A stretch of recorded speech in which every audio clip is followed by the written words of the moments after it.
ഈ നെഗറ്റീവ് പറയുന്ന ആർക്കും എന്നെ അറിയില്ല. ഞാൻ എന്ത് സാഹചര്യത്തിലൂടെയാണ് കടന്നു പോകുന്നത്, ഞാനിപ്പോൾ ഏത് അവസ്ഥയിലാണ് പോകുന്നത്, അല്ലെങ്കിൽ എന്താണെന്നൊന്നും അറിയില്ല. വെറുതെ കളിയാക്കാൻ എല്ലാവർക്കും ഭയങ്കര മിടുക്കാണ്. എന്നെ കുറിച്ച് നിങ്ങൾക്കൊന്നും അറിയത്തില്ല, ഞാനിപ്പോൾ കടന്നു പോകുന്ന അവസ്ഥ അറിയത്തില്ല, ഞാൻ ഏത് സാഹചര്യത്തിലാണ് നിൽക്കുന്നത് നിങ്ങൾക്ക് അറിയത്തില്ല. അങ്ങനെ പൊട്ടിക്കരഞ്ഞ് തളർന്ന് ഉണങ്ങി രേണു സുധി. കരഞ്ഞു ഉണങ്ങി തളർന്നിട്ടില്ല, എന്നാലും അങ്ങനെയൊക്കെ പറയുന്നുണ്ട്. മറ്റേ ആ കൊളപ്പുള്ളി ലീല ചേച്ചിന്റെ കൂടെ പോയ സമയത്ത് ഓൺലൈൻ മീഡിയക്കാരോട് വളരെ വ്യക്തമായിട്ട് പറഞ്ഞിട്ടുണ്ട്, എനിക്കിപ്പോൾ വർക്കും കാര്യങ്ങളൊന്നുമില്ല, പ്രോഗ്രാംസ് ഒക്കെ കുറവാണ്, ഞാൻ താഴെയാണ്. താഴെയെന്ന് പറഞ്ഞാൽ ഞാൻ അങ്ങനെ താഴെയല്ല, പക്ഷെ എനിക്ക് പ്രോഗ്രാംസും കാര്യങ്ങളൊക്കെ കുറവായിട്ട് ഞാൻ ഡൗൺ ആയിട്ടിരിക്കുകയാണ് എന്ന്. അത് ശരി വെച്ചുകൊണ്ട് ഇപ്പം പ്രോഗ്രാംസ് ഇല്ല, വേറെ പരിപാടികളൊന്നുമില്ല, എല്ലാം ഡൗൺ ആയി ചേച്ചി ഇപ്പം ആകെ വലഞ്ഞൊരവസ്ഥയിലാണ്. സബ്സ്ക്രിപ്ഷനിലെ കുട്ടന്മാരെ സൂചിപ്പിച്ചാൽ മാത്രമേ ചേച്ചിക്ക് ഇനി എന്തെങ്കിലും വരുമാന മാർഗ്ഗങ്ങൾ കണ്ടെത്താൻ സാധിക്കൂ. പുള്ളിക്കാരി ആകെ വഷളായിരിക്കുകയാണ്. അതുകൊണ്ട് തന്നെ മാക്സിമം ആൾക്കാർ കയറി സബ്സ്ക്രിപ്ഷൻ ചെയ്തിട്ട് നിങ്ങളുടെ ക്രമം തീർക്കുക, ചേച്ചിക്ക് ഒരു വരുമാന മാർഗ്ഗമാവും. മോശം.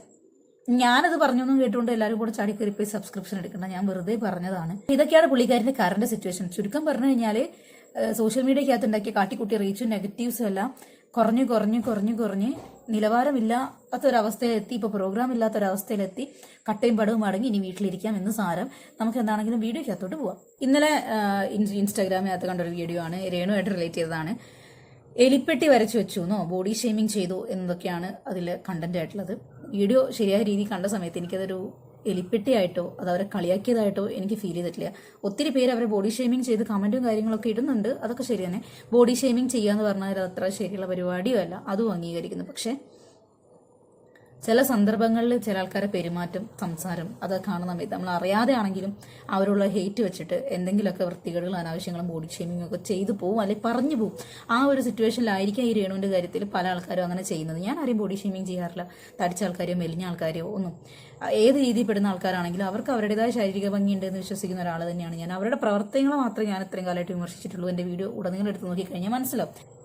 അപ്പം നിങ്ങൾ ഈ വീഡിയോ കണ്ടു കാണുമല്ലോ. ഇതിനകത്ത് പ്രത്യേകിച്ച് വരയ്ക്കാൻ അറിയാത്തൊരു വ്യക്തി കോപ്രായം കാണിച്ച് ഗോഷ്ടി കാണിച്ച് എന്തോ വരച്ചു വെച്ചിരിക്കുന്നു. അതിൽ അവരുടെ ഫേസും കാര്യങ്ങളൊക്കെ വികൃതമാണ്. പുറകിലൊരു കാറുണ്ട്, കാറിന് ടയറുണ്ട്, വരച്ചത് ശരിയായിട്ടില്ല, കണ്ടാൽ തന്നെ അറിയാം. ഇത് പുറകിലിരിക്കുന്നത് കാറാണ് എന്നോ ഇവരെ വരച്ചത് ശരിയായില്ലെന്നോ ഇങ്ങനെ ഒരു ട്രെൻഡ് ഉണ്ടായിരുന്നു ഇൻസ്റ്റാഗ്രാമിൽ ഒരു സമയത്ത്. ഈ ചിരിക്കുക, ഇരിക്കുക, നിൽക്കുക, ഏതെങ്കിലും രീതിയിലുള്ള മനുഷ്യന്മാർ ഇതേമാതിരി ഗോഷ്ടി കാണിക്കുന്ന രീതിയിൽ അലമ്പാക്കി ചിത്രം വരച്ചിട്ട് എന്നുള്ളൊരു മ്യൂസിക്കും കൂടി ഇട്ടിട്ട് ഇൻസ്റ്റാഗ്രാമിൽ വല്ലാതെ വമ്പൻ വൈറലായ സാധനങ്ങളൊക്കെയാണ്. ഈ രേണുവിൻ്റെ തന്നെ ഒത്തിരി ഞാൻ അതേമാതിരി കണ്ടിട്ടുണ്ട്. പക്ഷെ ഇതിൽ വരച്ചത് തെറ്റിപ്പോയോ ഗൈസ് എന്നൊക്കെ ചോദിച്ചിട്ട് നിഷ്കളങ്കനായ ആരോ ആണെന്ന് തോന്നുന്നു. നമ്മൾ പ്രൊഫൈലൊന്നും കയറി നോക്കിയില്ല, നിഷ്കളങ്കനായ ആരോ ആണെന്ന് തോന്നുന്നുണ്ട്. ചിത്രം വരച്ചു വെച്ചിട്ടുണ്ട്. പക്ഷെ ഇത് പുള്ളിക്കാരിൻ്റെ റിയാക്ഷനിലേക്ക് എത്തിയ സമയത്ത് പുറകിൽ വരച്ചു വെച്ചത് എലിപ്പെട്ടിയായി. ടയറുള്ള എലിപ്പെട്ടി എനിക്ക് അറിയത്തില്ല കേട്ടോ, എൻ്റെ അറിവിലില്ല. എലിപ്പെട്ടീൻ്റെ രീതി അങ്ങനെയല്ല. അതിങ്ങനെ കമ്പിയൊക്കെ വരച്ചു വെക്കുമല്ലോ, അങ്ങനെ ചതുരത്തിലോ വട്ടത്തിലൊക്കെ ആയിട്ട് കമ്പികളൊക്കെ ഇങ്ങനെ വരച്ചു വെച്ചിരിക്കുന്നത് കാണാം. ഇത് കമ്പിയൊന്നുമില്ല, പ്ലെയിനായിട്ട്. കാറാണ് ഉദ്ദേശിച്ചത്, പക്ഷെ കാറായില്ല എന്ന് മാത്രമേ ഉള്ളൂ. ഇനി ഇത് രേണുവിൻ്റെ റിയാക്ഷനിലോട്ട് പോകണം. ഇത് പുള്ളിക്കാരി പറയുന്നത് എന്തൊക്കെയാണെന്നൊന്ന് കാണാം. രേണുസുതിയാണ്. ഞാൻ അങ്ങനെ ഒരു വീഡിയോസ് കണ്ടാലും അധികം പ്രതികരിക്കാത്തതാണ്. ഇന്ന് വേറൊരു വീഡിയോ ഞാനിന്ന് കാണിച്ചു.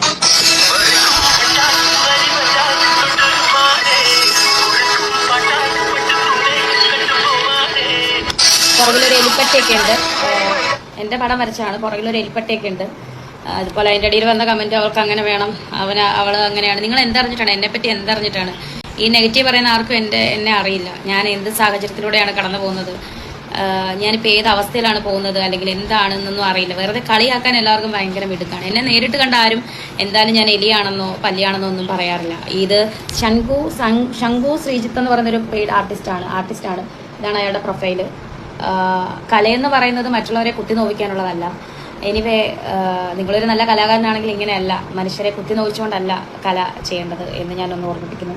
നമ്മളൊക്കെ പല കലാകാരന്മാരെ കണ്ടിട്ടുണ്ട്. ഇത് ഭയങ്കര ബാഡായിപ്പോയി. സോ ഓക്കെ, എനിക്ക് കുഴപ്പമൊന്നുമില്ല. എല്ലാവരും ഹാപ്പി ആയിട്ടിരിക്കുക. കുഴപ്പമില്ലെങ്കിൽ പിന്നെ ഇത്രയും നീട്ടി വലിച്ച് പല ഡയലോഗ് പറയേണ്ട കാര്യമുണ്ടല്ലോ. അത് ഇത്രയും സാഡായിട്ട് ഒരു കുഴപ്പമില്ലെങ്കിൽ ആ വീഡിയോ കണ്ട് സ്ക്രോൾ ചെയ്തിട്ട് അങ്ങ് പോകണമായിരുന്നു. പിന്നെ റിയാക്ഷൻ വീഡിയോയും കൊണ്ടുവന്നിരിക്കുന്നത് വെറുതെ. സത്യം പറഞ്ഞു കഴിഞ്ഞാൽ ആ വീഡിയോ ഫസ്റ്റ് കണ്ട സമയത്ത് ഞാൻ പറഞ്ഞല്ലോ, ഞാൻ പ്രൊഫൈൽ നോക്കിയില്ല. പക്ഷെ ഇവരിതിങ്ങനെ പൊക്കി പിടിക്കുന്ന സമയത്ത് എനിക്ക് തോന്നുന്നു അത്യാവശ്യത്തിന് പടം വരയ്ക്കുന്ന ഒരാളാണ് എന്നുള്ളത്. അപ്പോൾ മനഃപൂർവ്വം അവർക്ക് വിഷമം ആയിക്കോട്ടെ എന്ന് കരുതിയിട്ട് കുത്തി നോവിക്കാൻ വേണ്ടി അയാൾ അങ്ങനെ ഒരു പടം വരച്ചു എന്നാണ് ഇവർ പറയുന്നത്. തമാശയ്ക്ക് ചെയ്തതായിരിക്കാം. ഇപ്പോൾ ഒത്തിരി പേര് ട്രോൾസ് ഇറക്കുന്നുണ്ട്, പല പല മൂവി ക്ലിപ്സ് ആഡ് ചെയ്തിട്ട്. അതൊക്കെയാണ് ശരിക്കും ഇവരിരുന്ന് കാണേണ്ടത്. അപ്പോൾ ഇതിലും മോശമാണ് അതൊക്കെ. ഇപ്പം യൂട്യൂബ് തുറന്നു കഴിഞ്ഞാൽ കാണാൻ വേണ്ടി പറ്റും ഇവരുടെ സബ്സ്ക്രിപ്ഷൻ ലീക്കായ ഒരു വിഷയം, സബ്സ്ക്രിപ്ഷൻ വീഡിയോ ലൈവ് സാധനമൊക്കെ ലീക്കായത്, ഇവരുടെ തെറിവറച്ചിൽ, ഇതെല്ലാം കൂടെ ആവുന്ന സമയത്ത് തന്നെ ഒത്തിരി പേര് എന്ത് ചെയ്യുന്നുണ്ട്, അത് പല പല മൂവി ക്ലിപ്സ് വെച്ച് ആഡ് ചെയ്തിട്ട് വളരെ വൾഗറായ രീതിയിലൊക്കെ ട്രോൾസ് ക്രിയേറ്റ് ചെയ്യുന്നുണ്ട്.